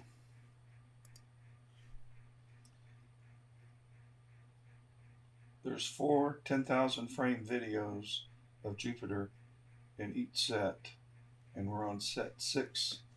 I expect to have 20 to 25 sets before the great red spot finishes its transit. And we're about done. We'll wait on it now. Rest goes by fast. And we're done. Let's bring up Reggie Stacks.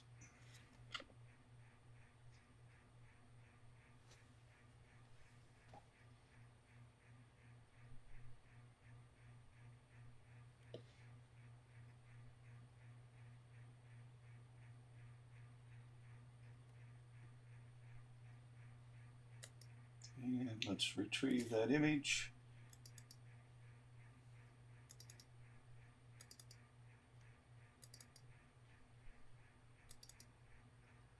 Oop.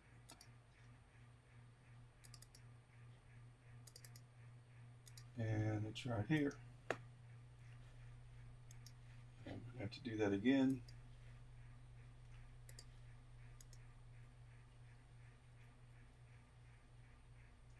And let's show the full image, and I want to run auto balance gamma. Let's load Jupiter's wavelets. Let's derotate this 330 degrees.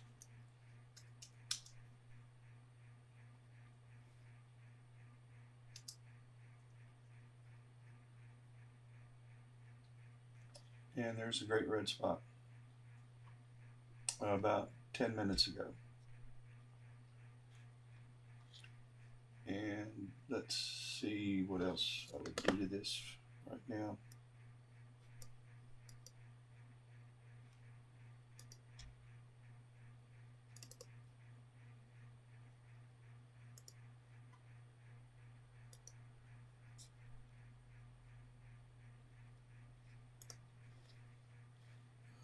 got a problem with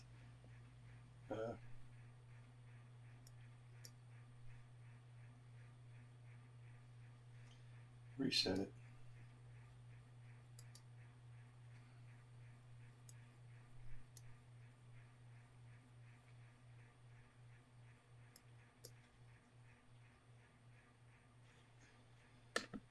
Let's bring up the histogram.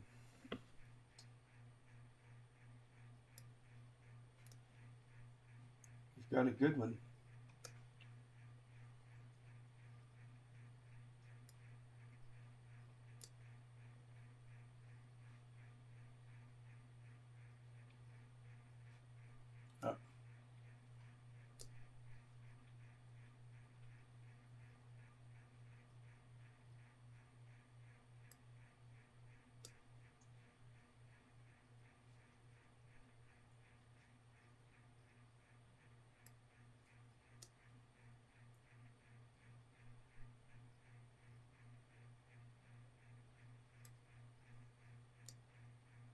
So when I derotate 4 of these images and stack them, I should get a pretty decent, messed it up. I should get a pretty decent I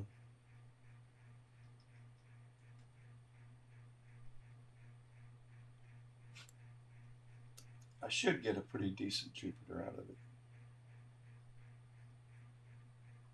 for a time-lapse video. We're going to find out. A lot of work's got to be done on each one of these though before.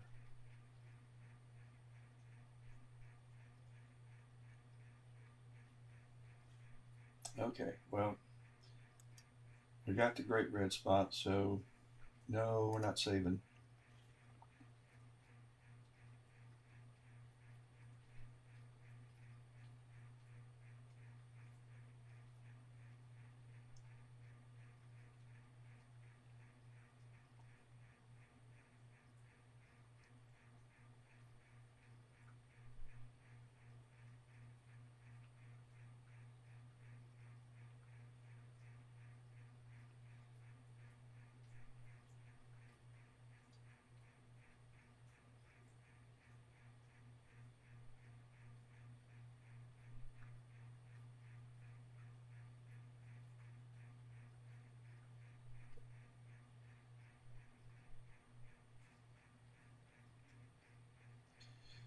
Okay, I think what I'm going to do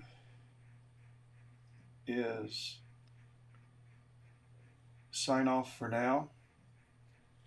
I need to go back and check my other telescope kit that's also taking pictures tonight. It's running a focus routine now.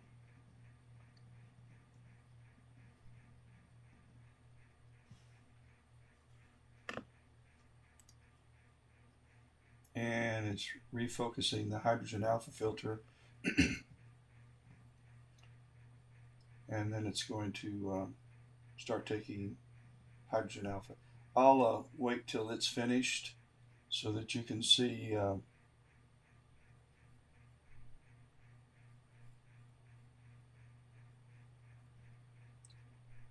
one of those images when it finishes running focus.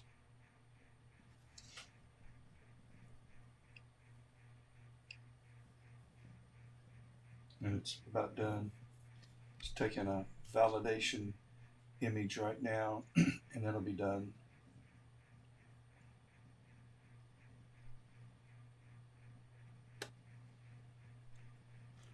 Okay, 7, 6, 5, 4, 3, 2, 1. And you can see over here it's set up the hydrogen alpha. So we're on this event and we're starting out. It's resetting the guider and waiting for it to settle, and it's starting to take a 240-second image. So as soon as that is finished, in 240 seconds, 4 minutes, we'll take a look at that. And you'll see the difference in the amount of hydrogen alpha that's in this. Okay, we need to start on GR S number 7, the Great Red Spot, 7th set. Start to capture. Yay.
I've been doing astrophotography for 2009. Kind of stumbled into it. My son, my oldest son, gave me a telescope. I do a lot of photography. It's kind of been my hobby, sports photography primarily.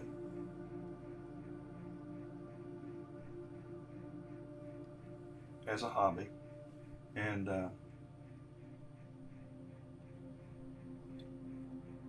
didn't do anything with it for a while. Had a hip replacement, was laid up for a few days, and I drug the telescope out and I saw the moon for the first time, and I was just, with a real good telescope, which I still use today, the Vixen ED81S, and I was just, and then just looking into deep space with that, and seeing the stars, and you see the depth of the depth of everything, and it was just, I got lost. I just spent hours doing that. Everybody needs to do visual astronomy. Everybody needs to, with a good telescope. As a kid, I got a telescope for Christmas, and I'm talking about really a kid. It's probably 7 or 8 or 9 years old, and it was a probably out of Sears or Montgomery Ward or Penny's or one of the catalogs. That's where we got all of our Christmas. We lived in a small rural town in Missouri, and it wasn't any good. And when I looked at things through it, hardly any light came through it, and it all had a green fringe to it. And I thought, wow, what a disappointment. Why would anybody even use a telescope? So the very first one I ever really looked out of, and I was just taken, was the Vixen ED81S, and I froze to death. I just went and got my wife, Marianne, and I said, "You got to look at this." And when she came out, it was gone. I didn't know it was going to be gone because I didn't understand that you have to plug the mount in, you have to align it, it has to track with the planet or with the stars, either in sidereal speed or lunar or solar or whatever you're imaging. And I didn't know any of that. I just knew that I was moving the telescope manually so I could see stuff. And I had it on the moon, and I went in to get her and came out. And she said, "Well, I don't see anything." I said, "Well, it's there. You just got to look. You got to focus." She said, "I just don't see anything." And she went back in the house, and I looked, and there was nothing there. And that's when I realized I got to figure out how to get this mount tracking. Now I started reading the directions, and then I thought, you know what? I got to show other people this. I got to figure out how to connect one of my sports cameras, one of my Nikon DSLRs to this thing, and somehow there's got to be a way. And then I started Googling or Yahooing or whatever it was back then. I don't think I used Google back then. I think it was Yahoo. Uh, I don't remember. But they had this part that adapted to your camera, T adapter. And my goodness, that was the end of it. Every opportunity that I had with clear skies, I was taking pictures of something in deep space. Now you can really see the great red spot uh, coming around the mountain when it comes, and that's spectacular.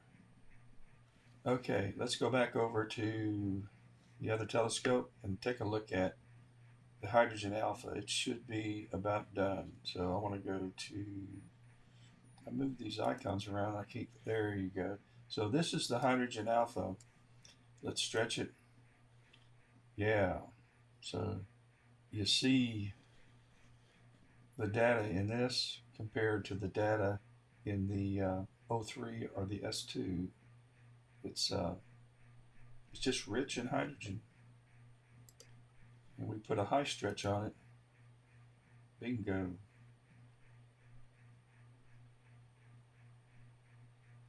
Nebulosity is just star forming. This is where your stars are forming. Yeah, yeah, yeah, yeah, yeah.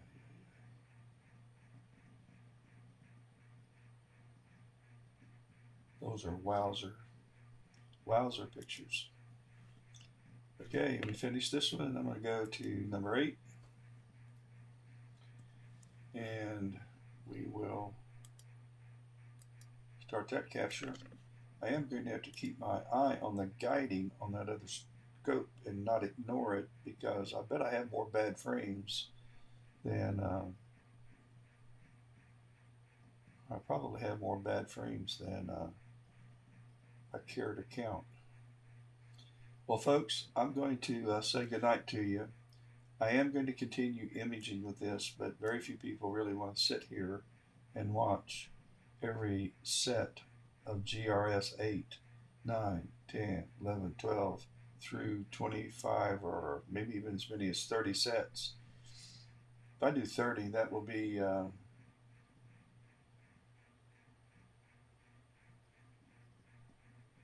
we do 30 sets, it'll be 120 images. That'll make a we'll derotate those 30. That'll make a nice time-lapse GIF file.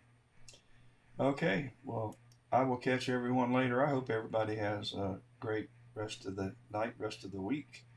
And if it's warm in your neck of the woods like it is in our neck of the woods, hope you have a chance to get out and enjoy some of it. Catch you later.